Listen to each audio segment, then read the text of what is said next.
کوئی معبود نہیں۔ تمام انبیاء کی اپنی اپنی قوم کو یہی دعوت تھی کہ اے لوگو اللہ کی عبادت کرو، اسی نے تمہیں زمین سے پیدا کیا ہے، اسی نے تمہیں زمین میں آباد کیا ہے، اس سے معافی طلب کرو، یقیناً میرا رب قریب ہے اور دعاؤں کو قبول کرنے والا ہے۔ اے میری قوم، تم نیکی سے پہلے برائی کی جلدی کر رہے ہو، اللہ سے معافی کیوں نہیں مانگتے کہ تم پر رحم کیا جائے؟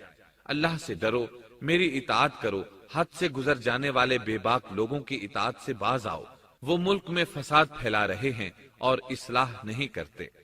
صالح علیہ السلام نے ہود علیہ السلام کی طرح اپنی قوم کو نصیحت کی، لیکن ان ظالموں نے بھی اسی طرح کفر کیا جیسے قوم عاد نے کیا تھا۔ کہنے لگے یہ کیسے ہو سکتا ہے کہ ہم اپنے میں سے ایک شخص کے تابع ہو جائیں؟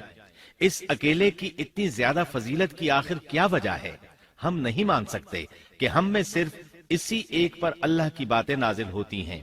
پھر وہ اس سے بھی آگے بڑھے اور اللہ کے نبی کو کھلے الفاظ میں پرلے درجے کا جھوٹا کہا، جادوگر کہا۔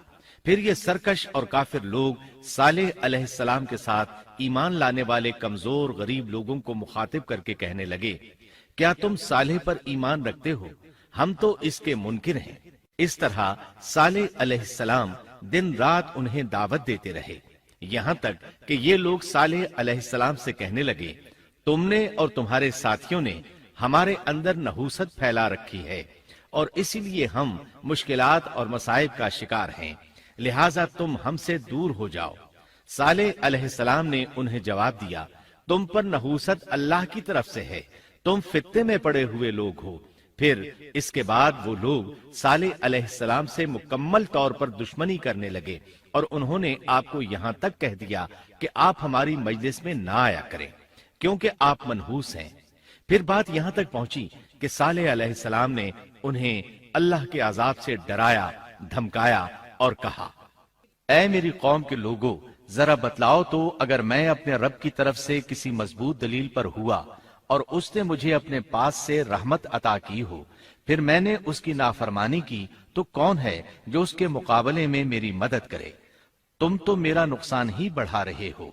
یعنی فرض کرو اگر میں حق پر ہوا اور یقیناً میں حق پر ہوں اور اللہ تعالیٰ نے مجھے اپنی نبوت سے بھی نوازا ہے، پھر بھی میں تمہاری باتوں میں آ کر اس کی نافرمانی کروں تو بلا شبہ اس وقت میں گھاٹے میں ہوں گا اور تم بھی خسارہ پانے والے ہوگے۔